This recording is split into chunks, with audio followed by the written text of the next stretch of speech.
Untuk membantu pengembangan channel ini, jangan lupa like, subscribe, dan share.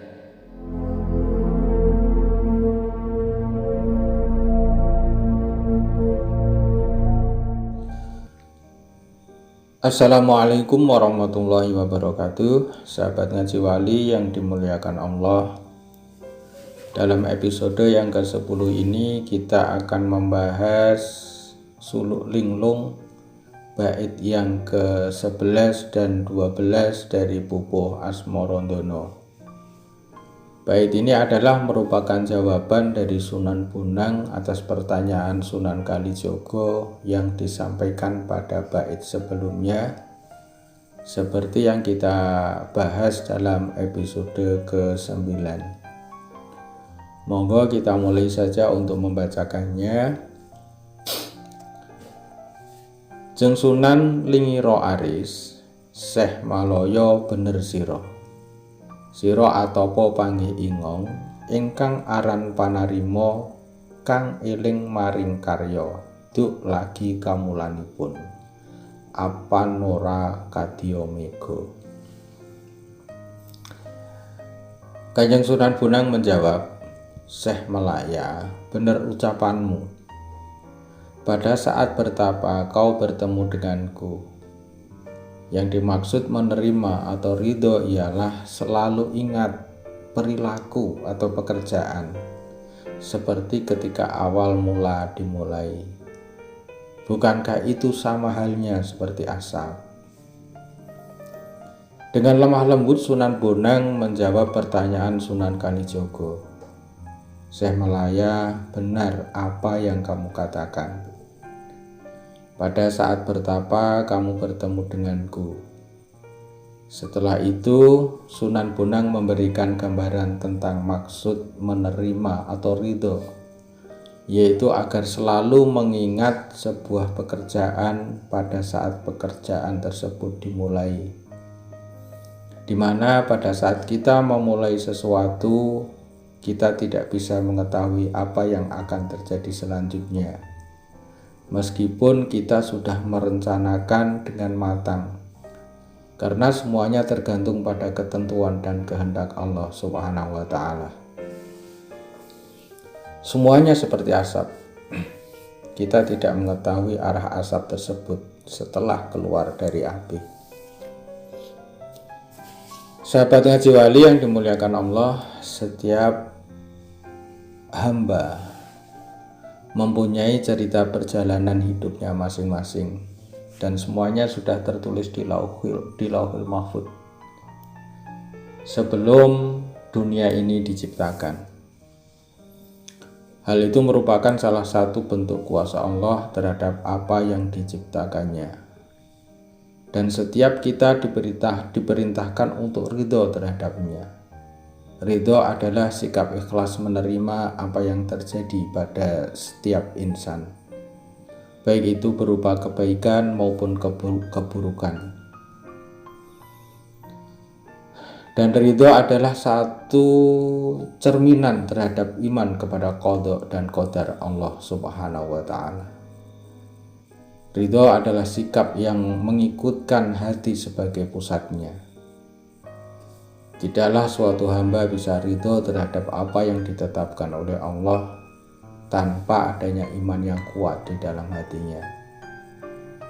Tidaklah ada ridho di dalam diri seseorang yang hatinya kosong dari sifat qanaah atau merasa cukup.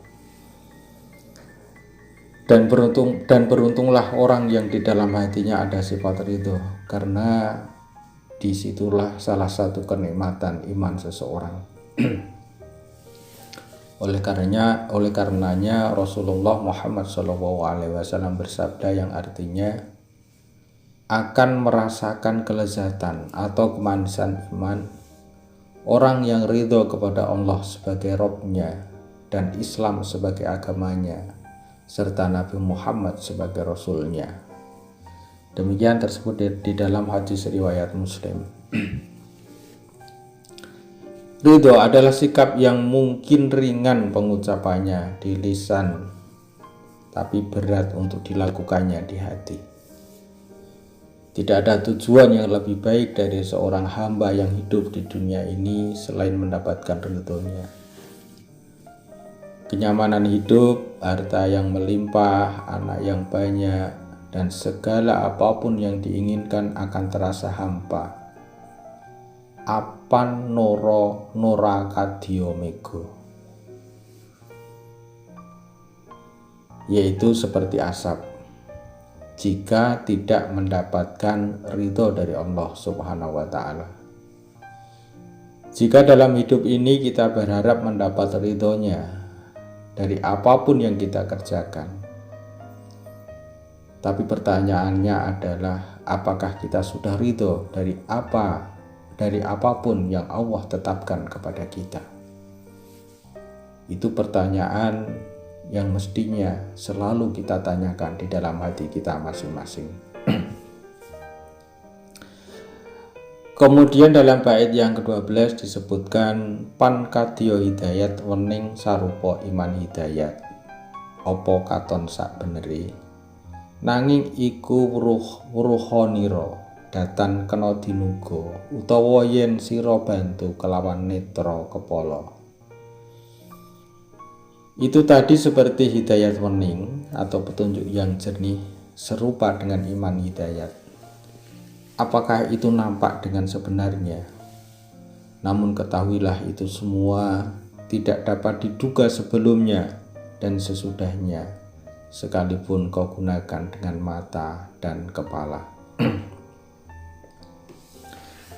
Menerima segala ketentuan Allah itu bagaikan petunjuk yang jernih, seperti halnya petunjuk keimanan atau iman hidayat. Hal itu tidak seperti yang kita bayangkan, karena semua itu merupakan anugerah yang diberikan oleh Allah kepada hamba-hamba yang dikehendaki dan tidak dapat kita prediksi sebelumnya ataupun sesudahnya. Datan kena dinuga, tidak bisa kita prediksi. Seseorang bisa saja saat ini merupakan hamba yang taat beribadah, namun bukan tidak mungkin pada akhirnya dia akan menjadi ahli maksiat hingga meninggalnya. Demikian juga sebaliknya, seseorang saat ini mungkin merupakan ahli maksiat, namun pada akhirnya dia menjadi seorang yang taat. Kehidupan di dunia ini memberikan contoh banyak hal tentang hal tersebut. Kita tentu tahu kisahnya Sa'labah, sahabat Nabi yang pada awalnya adalah seorang ahli ibadah, namun pada akhirnya dia menjadi orang yang menentang hukum Allah.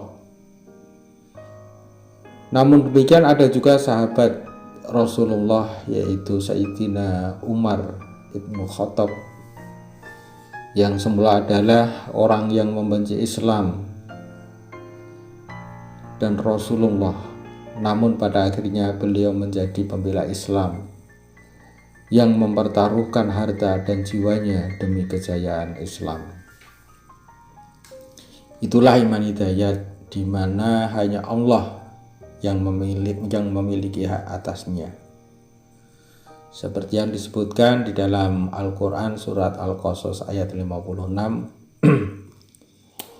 Innaka la tahdi man ahbabta walakin Allah yahdi man yasha wa huwa a'lamu bil muhtadin.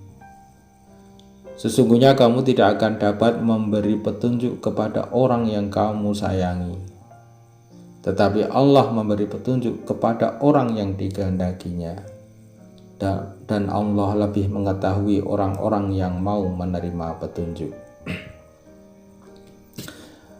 Maksud ayat ini adalah sesungguhnya kamu, wahai Rasul, tidak bisa memberikan hidayah taufik kepada orang yang kamu inginkan memperoleh hidayah.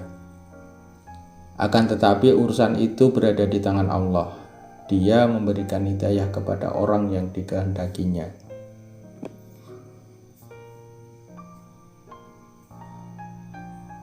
Allah memberikan hidayah kepada orang yang dikehendakinya untuk dia beri hidayah menuju keimanan dan memberikan taufik kepadanya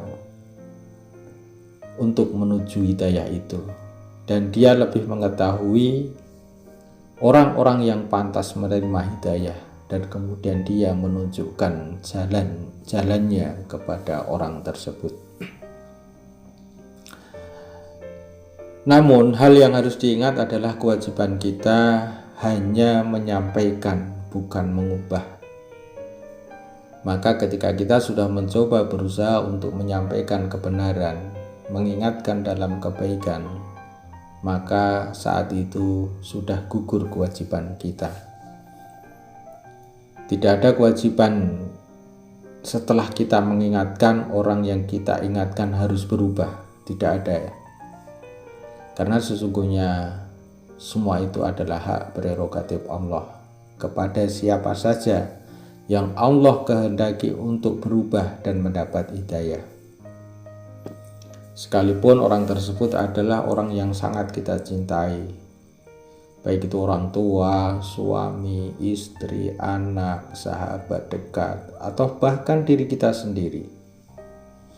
Kita tentu ingat kisah Rasulullah dengan pamannya Abu Thalib.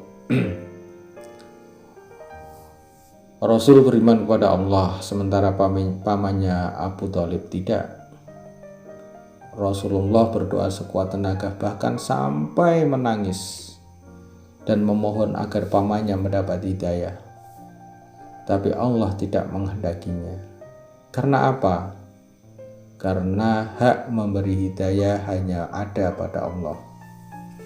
Allah saja yang tahu kepada siapa yang dikehendakinya untuk diberikan hidayah. Maka bukan kewajiban kita untuk mengubah orang lain atau memberikan hidayah, tapi bisa jadi melalui kita orang tersebut akan memperoleh hidayah.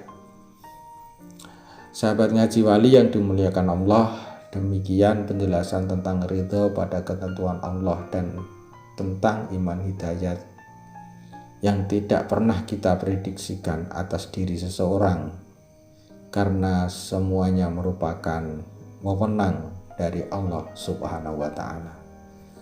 Semoga bermanfaat baik untuk diri saya sendiri maupun untuk para pemirsa sekalian. Terima kasih sudah mengikuti episode yang ke-10 ini, dan kita insya Allah akan lanjutkan ke episode yang ke-11. Saya akhiri, wassalamualaikum warahmatullahi wabarakatuh.